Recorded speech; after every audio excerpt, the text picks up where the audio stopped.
Ang kwentong ito ay hango sa totoong buhay. Karanasan ito ni Yoyong at ng kanyang lolo Kari. Taong 1953, Karigara, Leyte.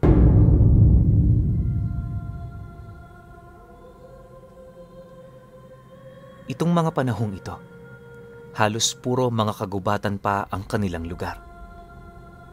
Wala ni kahit isa na mga malalaking bahay at ang tirahan ng mga tao ay gawa lamang sa kawayan at nipa.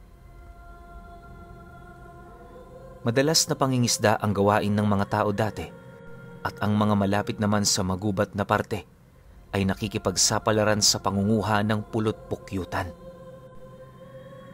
Paminsan-minsan, kapag dumarating ang kabilugan ng buwan, pumapasok sila sa mga kagubatan upang puwagin ang mga pukyutan. Ginagawa nila ito kapag may nakikita silang bahay ng pulot-pukyutan. Itong paraan nila ay ginagamitan nila ng usok para itaboy ang mga naturang insekto nang sa gayoy kapag kukunin na nila ang mga pulot, wala nang mangangagat sa kanila.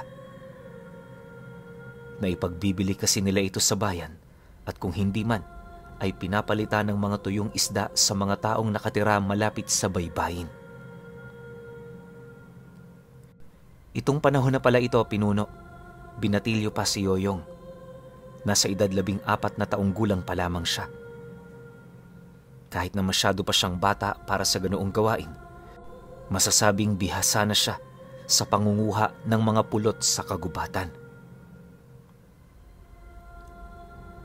Tinuturuan kasi siya ng kanyang lolo na siyang nagpalaki sa kanya. Naging hanap buhay na rin kasi ni Lolo Kari ang pangunguha ng mga pulot, kaya ito lang ang siyang naipapamana niya sa kanyang apo. Alam din naman nilang pareho na delikado ang nasabing gawain, subalit dulot ng kahirapan ng mga panahong ito, wala silang nagawa kung hindi suungin ang peligro. Isang gabi, habang nakahiga silang dalawa, nagtanong si Yoyong sa kanyang lolo kung ano ang pinaka-nakakatakot nitong karanasan sa pangunguha ng pulot. Saglit namang tumigil ang matanda. Suminghap yon at napatitig sa kanyang hinliliit sa kanang kamay, naputol ang kalahati. Hindi naman nabagot sa paghihintay si Yoyong, hanggang sa tuluyang nagsalita ang matanda.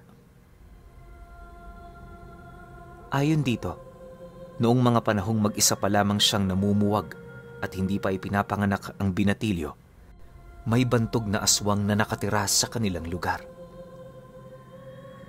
Hindi ito naging bantog dahil sa dami ng mga nabiktima o napatay. Pero naging kilala ito noon dahil sa kanyang kambal na ahas. Siya si Dagangdang. Inilarawan nito si Dagangdang bilang isang kiming dalaga noong kapanahunan nila. Katutubo ito, kaya alam nilang puro ang kanyang kagandahan. Subalit, sa likod ng karikta nito, walang umibig sa kanya dahil maliban sa pagkakaroon niya ng kambal ahas, bantog din ang kanilang pamilya bilang mga lahi ng aswang.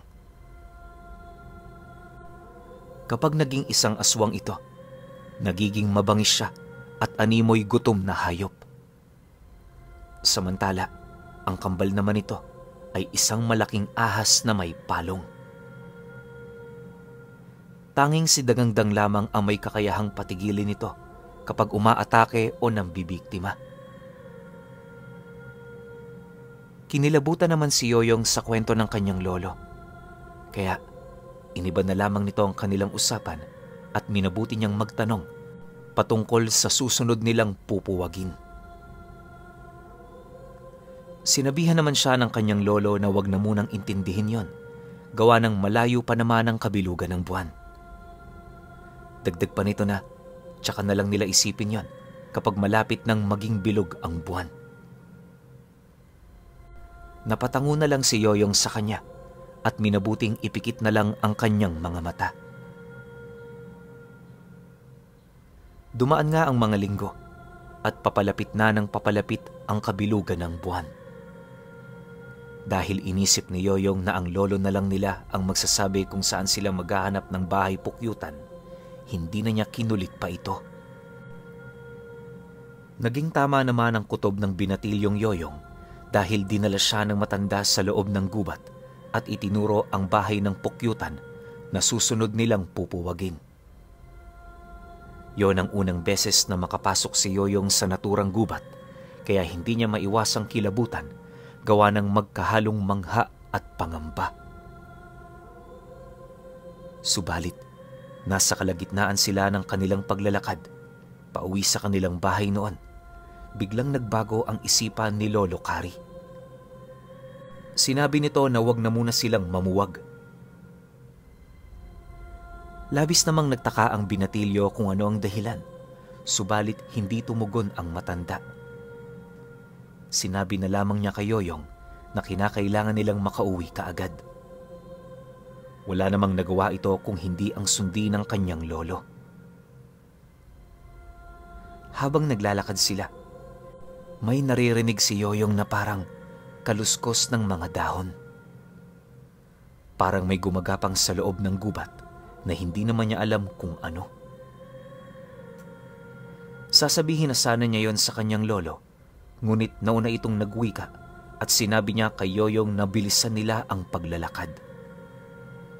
Muli pa niyang inulit ang sinabi nito na hindi sila mamumuwag doon at maghahanap na lang sila ng kanilang pupuwaging bahay ng pukyutan.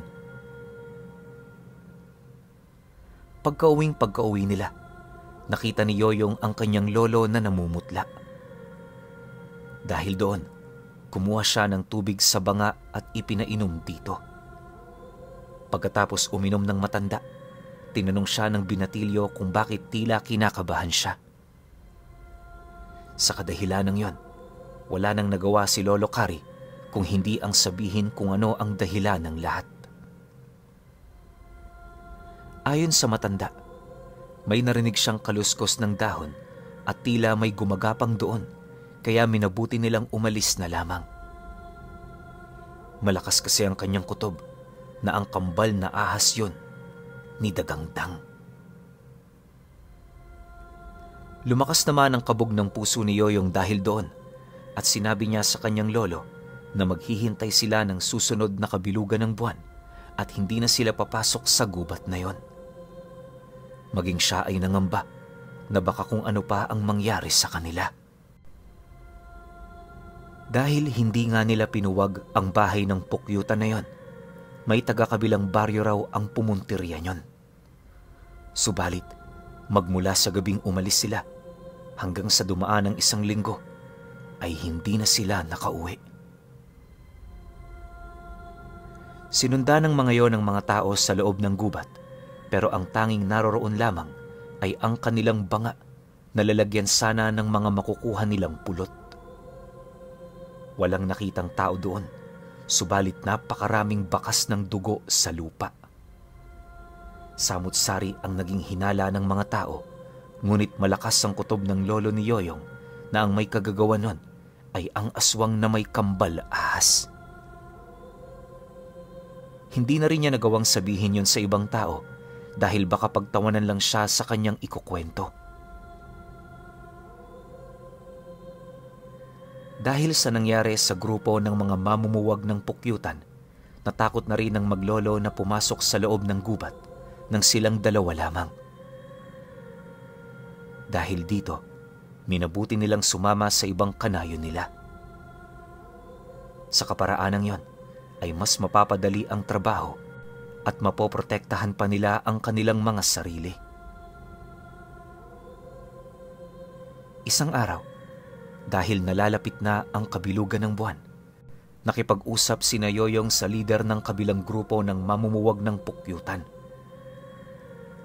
Pumayag naman ang mga ito, subalit nang sabihin ni Lolo Kari ang patungkol sa dahilan kung bakit sila nagpasyang makipagsanib puwersa rito, tinawanan lang sila. Ayon pa sa isang lalaki roon, paniguradong walang katotohanan ang ikinukwento ng matanda. Sinabi pa nitong kung totoo man ang sinasabi nun, ang lalaki mismo ang papatay sa aswang. Hindi naman nakaimik noon ang maglolo at hinayaan na lang nila ang lalaking yon sa kanyang sinasabi. Dumating nga ang kabilugan ng buwan. Kahit nakakatakip silim pa lamang, nakahanda na ang mga bangang sisidlan nila ng pulot. Nagdala na rin ang maglolo ng kani-kanilang itak para may pangproteksyon sila sa kanilang sarili.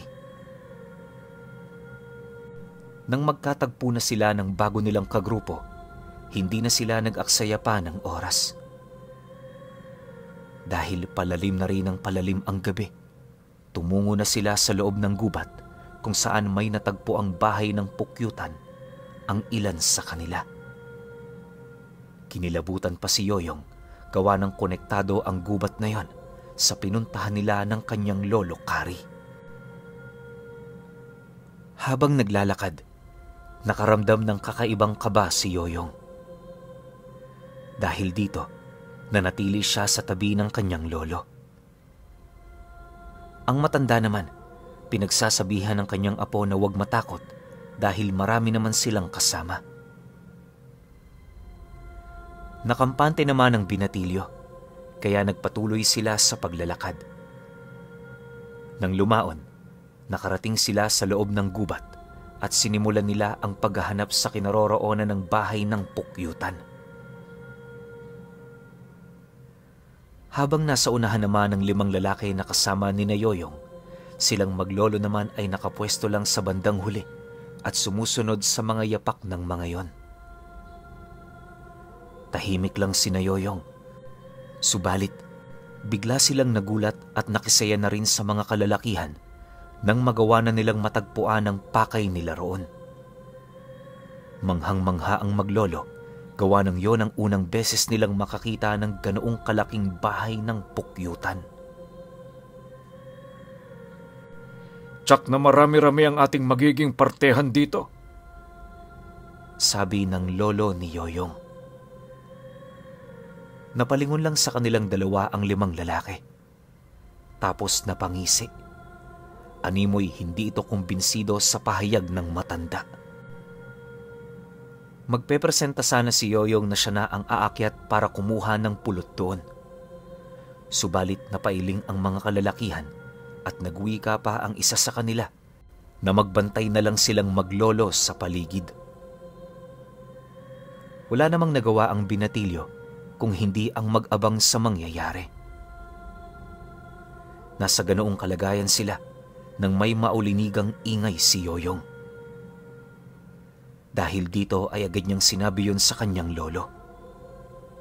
Nagmatsyag din ang matanda sa paligid hanggang sa nagulat na lamang ang kanyang mga mata. Lumapit siya kay Yoyong at pagkatapos may kung anong ibinulong dito na nagpatindig sa balahibo ng binatilyo.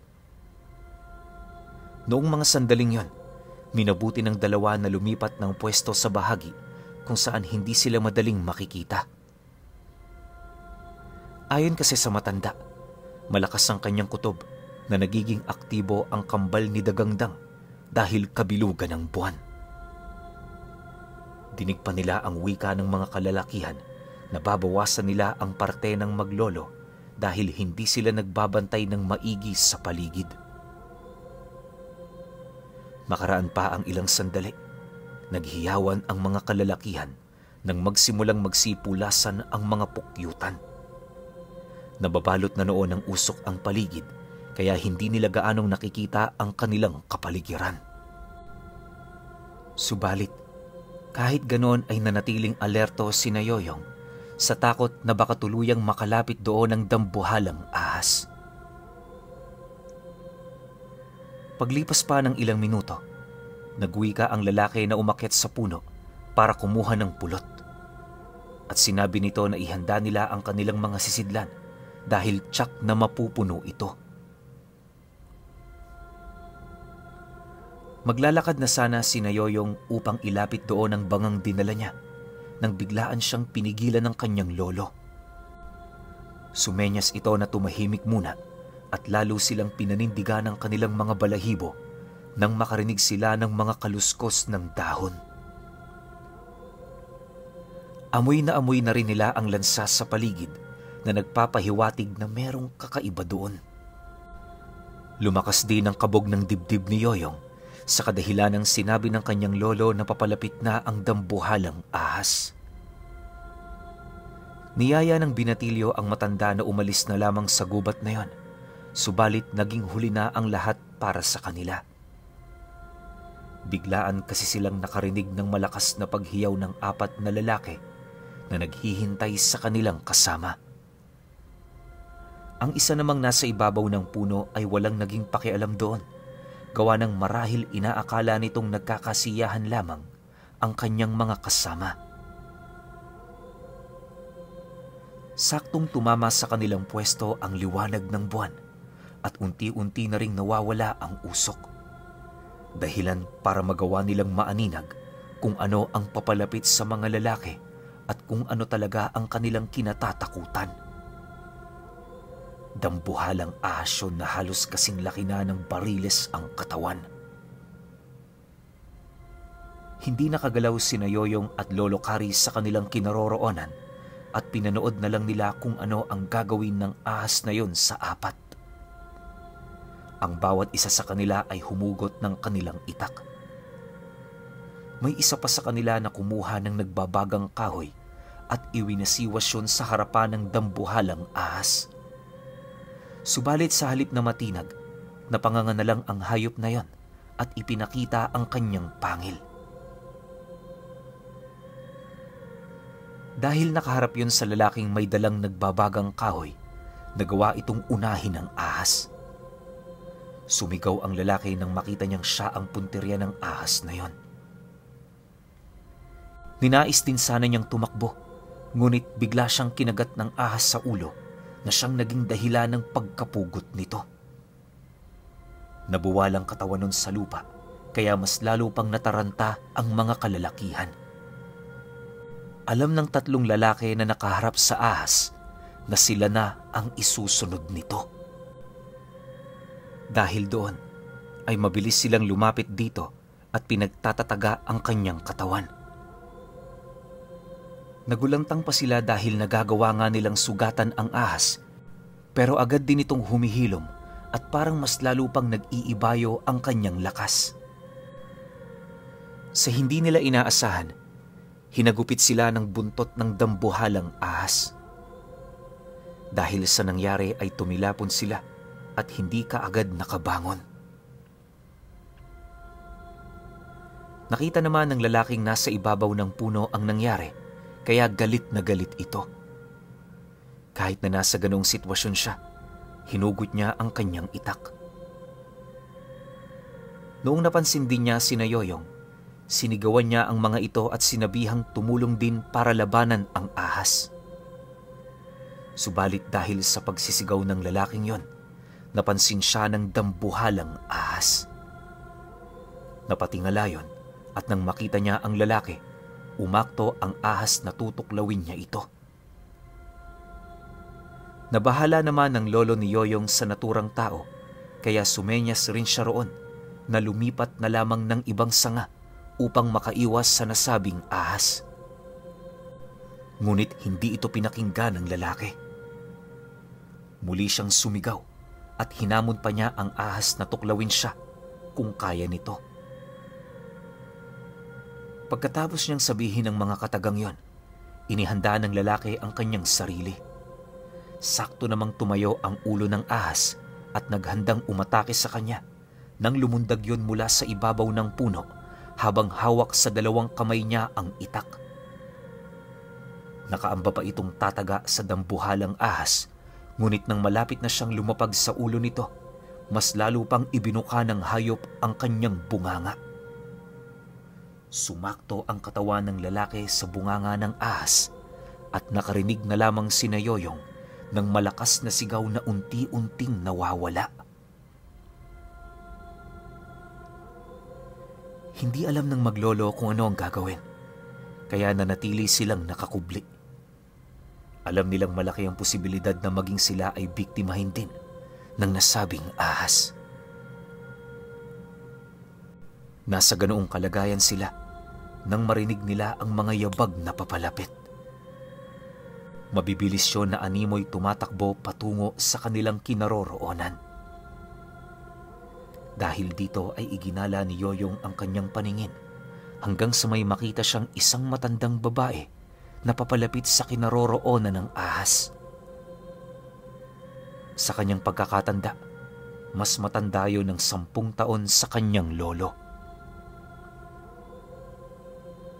Hindi mapigilan ni Yoyong ang manginig nang makita ang anyo ng matanda sa kadahilanang nagbabaga ang mga mata nito at nakabuhaghag ang buhok na parang hindi naliligo.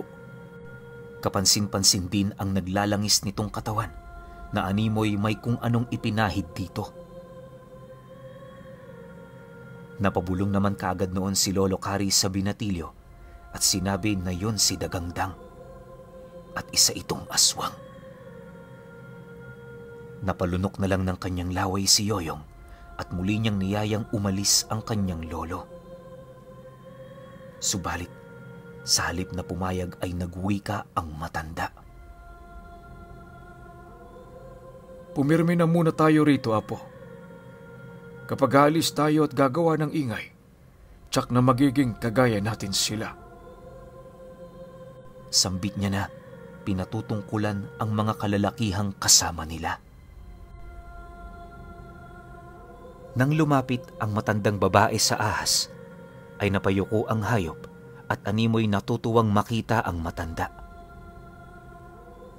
Iginala naman ng matandang babae ang kanyang paningin sa paligid at tila nananabik nang makita ang katawang naroroon. Akmang lalapitan na sana ng matanda ang isang lalaking napugutan ng ulo nang makarinig siya ng ingay. Naibaling din ni Yoyong ang kanyang pansin sa hindi kalayuan at agad niyang kinalabit ang kanyang lolo dahil doon. Napag-alaman nilang dalawa na nagkaroon ng malay ang 3 kalalakihan. Gulat na gulat pa sila nang makita ang matandang aswang.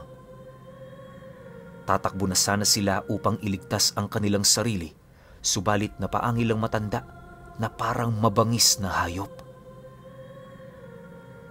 Humarap yun sa kanila at maging si Yoyong ay hindi makapaniwala sa kakaibang bilis nito.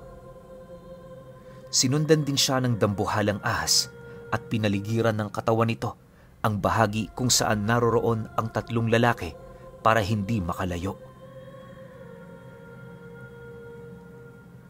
Habang nakatuon doon ang pansin ni Yoyong, nakita niya kung paano nagawang kagatin sa leeg ng matandang babae ang 3. Ginawa niya ito ng paisa-isa at tila namemerismo ang mga lalaki dahil sa matinding takot. Pagkatumba naman ng mga kalalakihang yon, walang pagdadalawang isip itong winarak ang tiyan ng bawat isa. Kinain niya ang mga laman loob at ang mga naiwang bahagi ng katawan ng mga yon at walang agam-agam na nilunok ng dambuhalang ahas.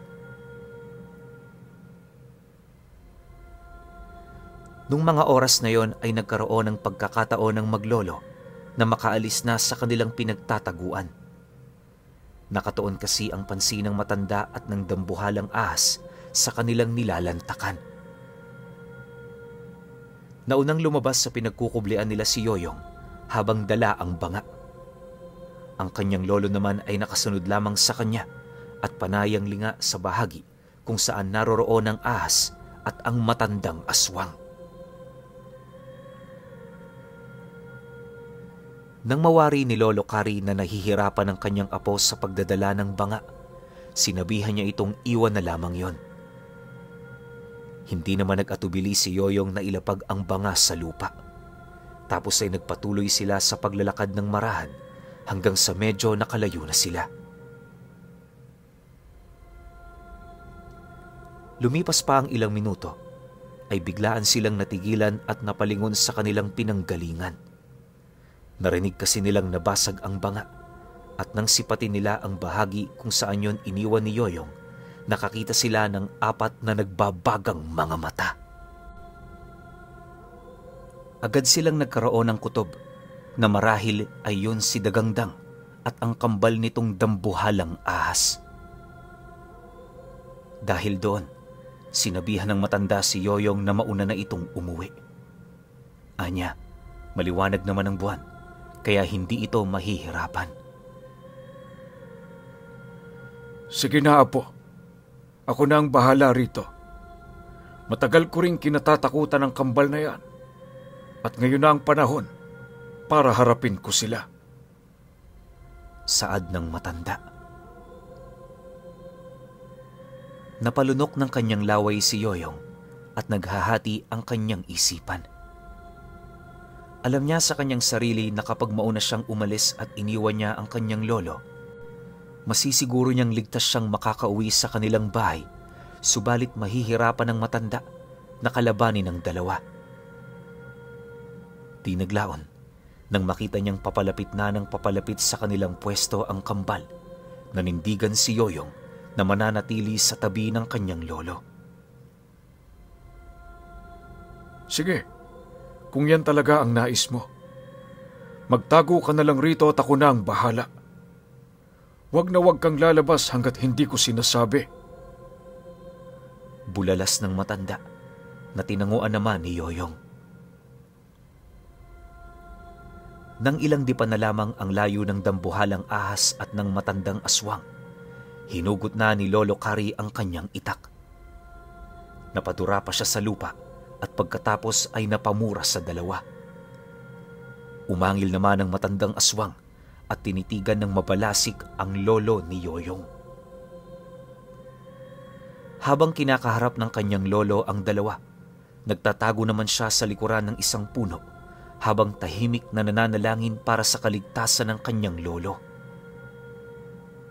Subalit nung nasa kalagitnaan na siya ng kanyang pagdarasal nang umatake ang ahas kay Lolo Kari.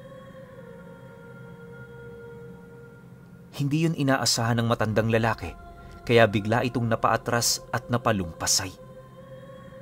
Mabilis namang sumugod sa kanyang kinaroroonan si Dagangdang at nagsimulang maglaway na parang sabik na sabik. Subalit kahit nakaupo, hindi nagpatinag ang lolo ni Yoyong doon.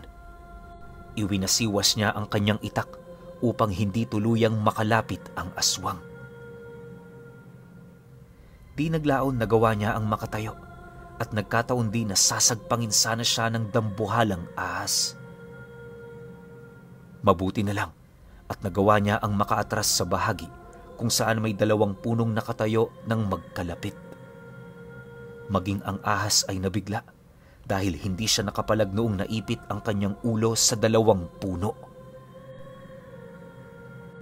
Nagkaroon naman ng pagkakataon ang lolo ni Yoyong na tagain ang ahas sa katawan nito.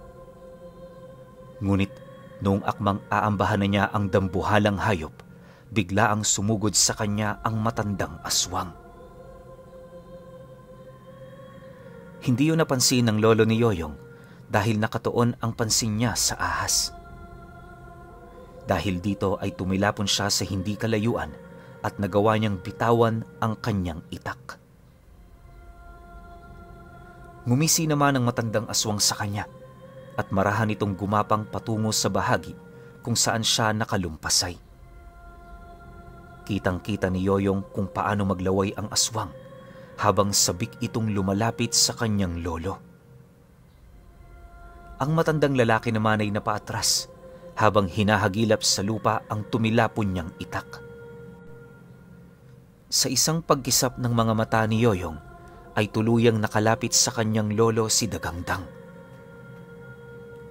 Pilit namang nanlaban ng matanda, subalit hindi niya kinaya ang lakas ng aswang. Umibabaw yun sa kanya na siyang naging rason para mas lalo itong mahirapan sa paggalaw. Habang nasa ganoong sitwasyon ng matanda, nakita ni Yoyong na hirap ang kanyang lolo. Naisipan niya na baka sobrang lakas ng aswang na yon dahil kabilugan ng buwan. Subalit wala siyang naging pakialam dahil nais niyang iligtas ang lolo Kari niya. Lalabas na sana si Yoyong para tulungan ang kanyang lolo, ngunit naalala niya ang sinabi nito.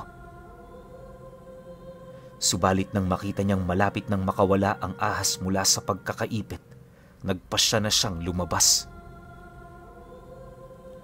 Hinugot niya ang kanyang itak at mabilis na tumakbo patungo sa kinaroroonan ng aswang at ng kanyang lolo. Pagkalapit niya sa likuran ng matandang aswang, ay walang pagdadalawang isip niya itong tinaga. Dinig nilang pareho ng kanyang lolo ang pag-ungol dahil sa sakit na naramdaman niya. Nang makita ni Yoyong na naging duguan ang likod ng aswang, naisip niyang yon ang kahinaan nito. Tinagapan niya ito ng 2 beses sa likuran hanggang sa makita niyang halos biyak na ang likod ng matandang aswang.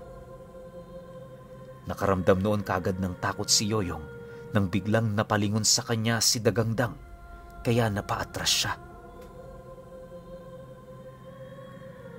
Ibabaling sana ni Dagangdang ang kanyang pansin kay Yoyong, pero mabilis itong niyapos ng matandang lalaki. "Wag ang apo ko! Dadaan ka muna sa ibabaw ng aking bangkay bago mo siya mabiktima!" Sinalat ng lolo ni Yoyong ang sugat sa likod ni Dagangdang at buong lakas nitong ibinuka. Dahil sa ginawa ng lolo ni Yoyong, ay napahiyaw ng malakas ang matandang aswang. Sinubukan pa nitong sakalin si Lolo Kari, subalit hindi na niya nagawa dahil tuluyan siyang nalagutan ng hininga, bunsod ng ginawa ng matanda. Parehong saglit na natigilan ng maglolo dahil hindi nila inaakala na ganoon lang pala ang paraan para mabilisang mapatay ang aswang na yon. Sa kabilang banda, narinig ng dambuhalang ahas ang hiyaw ng kanyang kakambal at dahil dito, nagpumilit siyang makawala mula sa pagkakaipit sa 2 puno. Saktong pagkawala ng ahas ay mabilis siyang humanda para tuklawin si Yoyong. Pumwesto na rin siya sa bahaging hindi siya maiipit sa mga puno. Kitang-kita yon ng matandang lalaki, kaya mabilis itong bumangon at pagkatapos ay tumayo sa harapan ng kanyang apo. "Hindi mo makukuha sa akin ang aking apo. Ginawa ko lang din sa iyong kakambal kung ano ang nararapat sa kanya. At huwag mong pangarapin na gawin ko rin yun sa iyo," sambit ng matanda. Agad na ibinuka ng dambuhalang ahas ang kanyang bunganga at halos magkasya na sina Yoyong at ang kanyang lolo roon. Mabilis namang inagaw ng matanda ang itak ni Yoyong at pagkatapos ay itinulak nito ang kanyang apo. Dahil hindi inaasahan yun ni Yoyong, natumba siya sa lupa at pagkatapos ay hindi kaagad nakabangon. Napatitig lamang siya sa kanyang lolo at sa ahas habang nanginginig sa kanyang pwesto. Isang malakas na pagsigaw na lang ang kanyang nagawa nang makita niyang bumuelo ang ahas. Nilingkis niya ang matanda at kahit anong piglas ni Lolo Kari ay hindi siya makawala roon. Sa isang pagkisap ng mga mata ni Yoyong noon, ibinuka ng ahas ang bunganga nito at nilulun ang kanyang lolo. Walang ano-ano, nagwala ang ahas na parang may kung anong sakit na naramdaman. Agad na naisip ni Yoyong na marahil ay tinataga ng kanyang lolo ang loob ng bunganga ng ahas. Dahil dito, naghanap siya ng pupwede niyang ipalo sa naturang ahas. Ngunit, ganun na lamang ang kanyang tuwa nang sa halip na sanga o bato ang kanyang mahagilap, natagpuan niya ang isa pang itak ng kanyang lolo. Mabilis niya itong dinampot at pagkatapos pinagtatataga na rin niya ang ahas. Lalong nagwala ang nilalang na yon at sinubukan pa niyang hagupitin ng buntot si Yoyong pero naging mabilis ang pag-ilag nito. Habang patagal ng patagal ay nagiging mabagal ang paggalaw ng dambuhalang ahas kaya mas lalo pang binilisa ng binatilyo ang kanyang pagtaga rito. Wala siyang naging pakialam noon kung maghihilo man kagad ang sugat ng nasabing ahas. Iisang bagay lang kasi ang nasa isip niya noon at yun ay walang iba kung hindi iligtas ang kanyang lolo. Hindi naglaon. Napansin ni Yoyong na tila hindi na nagwawala ang ahas at wala na siyang sigaw na nauulinigan. Dahil dito, nagkaroon siya ng kutob na marahil ay tuluyan ng nalunok ng ahas ang kanyang lolo. Pero sa halip na sumuko ay lalo pa siyang nagpursige na mailigtas ang matanda. Akmang tatagain na sana niya ang gitnang bahagi ng katawan ng dambuhalang ahas nang lingunin siya nito. Bigla ang napako sa kanyang kinatatayuan si Yoyong nang makita ang mabalasik na mga mata ng ahas. Ang bunganga nito ay nakanganga at nakahandang lumapas sa kanya. Subalit sa hindi inaasahan ng binatilyo, kitang-kita niya kung paano nasugatan ang ahas sa bandang tiyan. Ganun na lamang ang tuwa niya at agad siyang nabuhayan ng loob nang makita ang itak ng matanda. Di nagtagal, tuluyang nahiwa ang tiyan ng ahas mula sa loob ng katawan nito. Nakawala roon ang lolo ni Yoyong na kahit hinang-hina na ay sinikap pa rin ang makaligtas. Tinulungan ni Yoyong ang kanyang lolo at ipinaupo sa puno kung saan siya naunang nagtago. Noon din, sinabi ng matanda na ang daliri niyang naputol ay gawa ng unang engkwentro niya sa aswang na may kambal ahas. Sinabi pa ni Yoyong sa matanda na siya na ang bahala sa dambuhalang ahas. Subalit nang tingnan nila yon, ay hindi na ito gumagalaw. Saglit silang nanatili roon at nag-isip na marahil ay napakakunat ng balat ng ahas, ngunit kapag hiniwa ito mula sa loob, ay madali itong nasusugatan. Noong makabawi na ng lakas ang matanda, ay inusisa nila ang laman ng tiyan ng ahas. Ganun na lang ang kanilang gulat dahil naroroon pa rin ang mga labi ng kasamahan nilang tumungo roon. Ninais pa sana nilang balikan ang pulot na naiwan ng 5. Subalit, pareho na silang natakot sa nangyari. Minabuti na lamang ng 2 na umuwi sa kanilang bahay at kahit na wala silang dalang pulot ng gabing yon, kahit papaano'y ligtas silang 2. Magmula noong mapaslang ng lolo ni Yoyong ang aswang na may kambal ahas, muling umusbong ang kwento patungkol doon. Samut-sari ang naging bersyon. Subalit alam ni na Yoyong na silang 2 lamang ng kanyang lolo ang tunay na nakakaalam kung ano ang nangyari sa 5 kalalakihang nakasama nila at maging ang aswang na si Dagangdang, ang may kambal na higanteng ahas.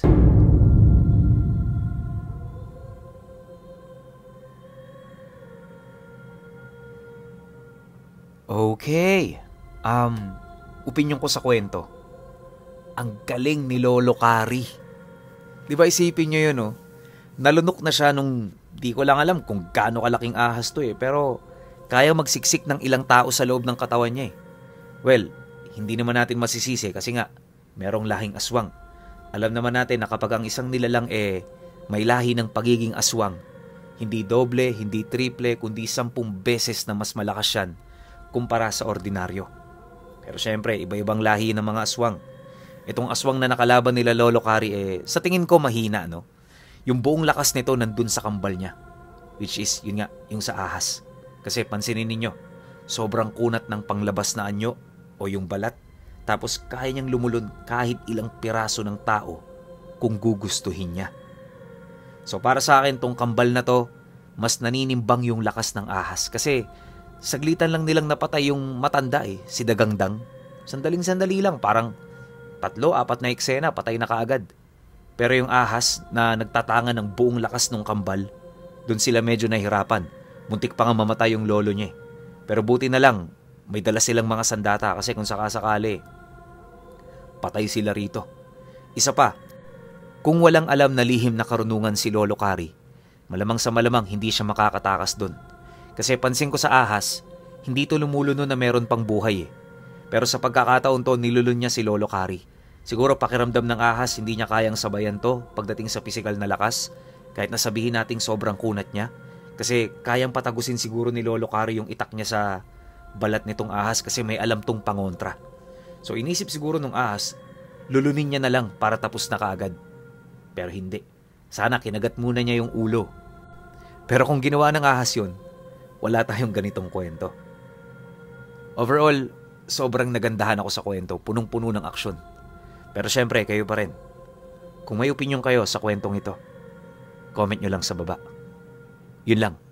Hanggang sa susunod na kwento. Salamat.